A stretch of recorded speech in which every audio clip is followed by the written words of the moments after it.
Brazil যখন জিতে যায় তখন প্রতিপক্ষ হয়ে যায় খুব ছোট দল, আর একটা বিশেষ দল আছে যেই দলটার বিপক্ষে যদি কোনো দল খেলতে নামে তাহলে হিসেব করা হয় যে বিশ্বকাপে কোনো দল ছোট নয়। এই ধরনের ভক্তদের মুখে একেবারে ঝামা ঘষা দিয়ে ব্রাজিল বোধহয় ছন্দে ফিরে আসলো একটা দুর্দান্ত শুরু বলতে গেলে। কেন দুর্দান্ত শুরুর কথা বললাম? মরক্কোর বিপক্ষে যেই ধরনের ফুটবলটা ভক্তরা আশা করেছিল সেটা না পাওয়াতে অনেকের মনের মধ্যে একটা চাপা রাগ কাজ করছিল। ওই ক্ষোভটা নিয়ে হাইতির বিপক্ষে একটা ভালো ম্যাচ দেখার অপেক্ষায় একেবারে বলতে গেলে অধিকাংশই মানুষ কম বেশি রাত জেগেছেন।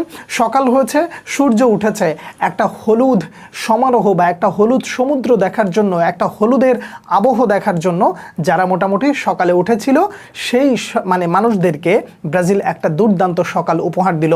ভিনিসিয়াস জুনিয়র কথা দিয়েছিলেন, সেই কথাটা নিশ্চয়ই আপনাদের ভুলে যাওয়ার কথা নয়। আমি প্রয়োজনে 10 গুণ হয়ে ফিরে আসতে পারি বা আমি আরও 10 গুণ বেশি কিছু করতে পারি, কিন্তু তারা প্রস্তুত নয়। ভিনিসিয়াস জুনিয়রকে বিশ্বকাপে এসে সেই তার রূপটা কি দেখাতে চাচ্ছেন কিনা, যে কার্লো আনচিলত্তির অধীনে যে ভিনিসিয়াস দুর্দান্ত ফর্ম করেছিলেন সেই আনচিলত্তির আন্ডারেই কিনা বিশ্বকাপের আসরে ভিনিসিয়াস জুনিয়র যেইভাবে দুর্দান্ত পারফরমেন্স করে দেখাচ্ছেন সেটা আসলেই প্রত্যেকটা ব্রাজিলিয়ান ভক্তের কাছে একটা অন্যরকম প্রাপ্তি বলা চলে। ভিনিসিয়াস জুনিয়রকে মেইন ম্যান করাটা কার্লো আনচিলত্তির কি ভুল ছিল? মোটেও তা নয়। তিনি যে সঠিক সিদ্ধান্তটা নিয়েছিলেন ভিনিসিয়াস জুনিয়রকে মেইন ম্যান করে, সেটা অবশ্যই একটা ভালো দিক বলতে পারেন। হাইতির বিপক্ষে ব্রাজিলের এই ম্যাচটা নিয়ে অনেক কিছু আলোচনার আছে এবং সব যদি একসাথে করি তাহলে ভিডিওটা অনেক বড় হয়ে যাবে। একেবারে কি পয়েন্টগুলো বলি, তারপরে আরও আলোচনা আছে আপনাদের সাথে। প্রথমত, মিডফিল্ডের একটা সমন্বয় অনেক দিন পরে দেখা গেল। ক্যাসিমিরোর কাছ থেকে যে ধরনের পারফরমেন্স সবাই আশা করে, টিপিক্যাল ক্যাসিমিরো প্রতিপক্ষের অ্যাটাককে শেষ করে ফেলবেন এবং যখন তিনি নিজের কাছে বল রাখবেন, খেলাটাকে কিছুটা কন্ট্রোল করার চেষ্টা করে প্রতিপক্ষ যখন বল নিয়ে সামনের দিকে এগোতে যাবে তাদের সামনে এসে দেয়াল হয়ে দাঁড়াবেন এবং প্রতিপক্ষের স্ট্রাইকারদেরকে ডিস্ট্রয় করে দেবেন। সেই ক্যাসিমিরো ইজ ব্যাক। প্রথম ম্যাচে যার কাছে খুব বেশি একটা প্রত্যাশা থাকলেও অনেক কিছু দেখাতে পারেন নাই তিনি, দ্বিতীয় ম্যাচে এসে হাইতির বিপক্ষে ক্যাসিমিরো ঠিকঠাক ক্লিক করেছেন।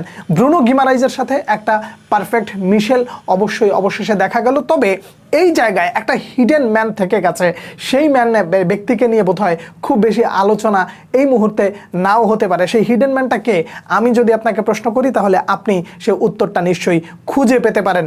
আমি উত্তরটার জন্য অপেক্ষা করছি। এরপরে চলে আসেন ফরওয়ার্ড লাইনে ম্যাথুয়াস কুনহার ইনক্লুশন। কি করবেন তিনি? নাম্বার 9 কে হবেন ব্রাজিলের? এই প্রশ্নের উত্তরটা বোধহয় ম্যাথুয়াস কুনহা দিয়ে দিলেন।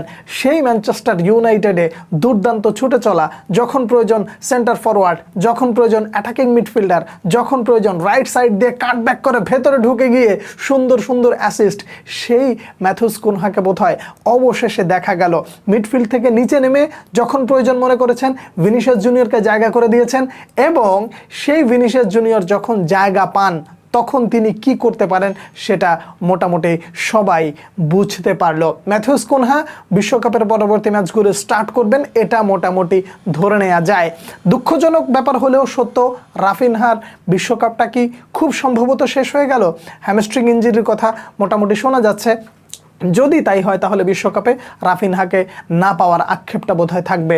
একবার প্রথমে স্বপ্ন দেখলাম এস্তেভাওকে নিয়ে, তিনি চলে গেলেন, তারপরে রদ্রিগো আরও আগে গেলেন, এরপরে যুক্ত হলো রাফিনহা। রাইট ফরওয়ার্ডের এই জায়গাটাই কি আসলে দুঃখ থেকেই যাবে ব্রাজিলের? তবে যদি শেষ পর্যন্ত দুঃখের বার্তা হয় তাহলে খুব সম্ভবত এই জায়গায় অ্যান্টনিকে ডাকবেন কিনা, এটা একটা আমার ব্যক্তিগত চাওয়া থাকলো। গোলকিপিং পজিশনে অ্যালিসন বেকারের দুর্দান্ত কয়েকটা সেভ দেখা গেছে। এই অ্যালিসনকে বিশ্বকাপের শেষ পর্যন্ত ব্রাজিলের ব্রাজিলের মেন স্কোয়াডে থাকবে, এটা তো মোটামুটি বলা যায়। গ্যাব্রিয়েল মেঘালাস এবং মার্কুইনহোসের এই জুটিটা সত্যিকার অর্থে একটা আশা জাগা নেওয়ার মতন পারফরমেন্স দেখালো আবারও।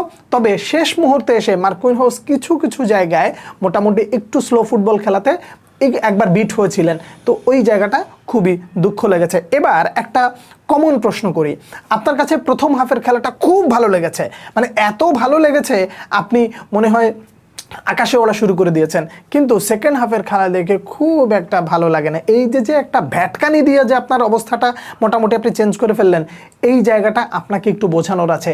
ভাই, ওরাও মানুষ, এটা ফুটবল, এটা ভিডিও গেম না যে আপনি একদম পুরো 90 মিনিট হাই ইন্টেন্সিটিতে খেলবেন। যথেষ্ট হয়েছে, 3টা গোল পেয়েছেন। এছাড়া আপনি যখন দেখেছেন যে আপনি মোটামুটি জয় অনেকটাই নিশ্চিত এবং অন্যান্য দলগুলোর গোল ডিফারেন্সটা খুব বেশি নয়, বরং আপনি আরও ভালো জয় ডিজার্ভ করেছেন এবং ম্যাচটা ইজিলি জিততে পেরেছেন। সেখানে ইনজুরিতে জর্জরিত স্কোয়াড নিয়ে খুব বেশি রিস্ক না নিয়ে কার্লো আনচেলত্তি যে স্লো ফুটবল খেলেছেন, কন্ট্রোল চেয়েছেন, সেটাই তিনি সাকসেস হয়েছেন। কার্লো আনচেলত্তির এই প্ল্যানটাই সবথেকে বেশি ইম্পর্ট্যান্ট ছিল যে আমার জয় নিশ্চিত হওয়া দরকার সবার আগে, মোটামুটি একটা বড় ব্যবধানও দরকার ছিল। একই সাথে আপনি যখন দেখবেন যে আপনার দলে ইনজুরি প্রবণতা রয়েছে, সেই সময় আপনি খুব বেশি প্রেশার নিয়ে খেলবেন না।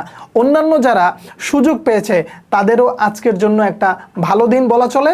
দিন শেষে ব্রাজিলের কাছ থেকে যেই ধরনের পারফরমেন্স প্রত্যেকেই আশা করে, সেই ধরনের পারফরমেন্স দিয়ে ভক্তদেরকে হৃদয় জিতে নিল ব্রাজিল।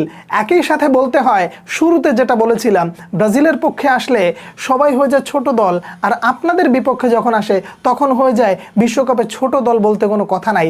এই যে আপনারা রূপ বদলান, আপনাদের এই রূপ বদলানোর খাসলাতটা খুব দ্রুত শেষ করা উচিত এবং নিজেদের স্বকীয়তা বিল্ড আপের জন্য মানসিকতায় অনেকটা পরিবর্তন আনা উচিত বলে মনে করি। ব্রাজিলের খেলা দেখে কেমন দেখলেন, কেমন উপভোগ করলেন নিশ্চয়ই জানাবেন। এই খেলায় মেইন ম্যান কে ছিলেন? ভিনিসিয়াস জুনিয়র, কিন্তু একজন গোপন ব্যক্তি ছিলেন, যেই ব্যক্তি একটা দুর্দান্ত পারফরমেন্স করেছেন, অন্যান্যদের পারফরমেন্সের আড়ালে যিনি থেকে যাচ্ছেন, সেই ব্যক্তিটাকে জানার অপেক্ষা রইলাম। পরবর্তী ভিডিওতে দেখা হচ্ছে আবারও, সে পর্যন্ত অনেক অনেক ভালো থাকবেন। আল্লাহ হাফেজ।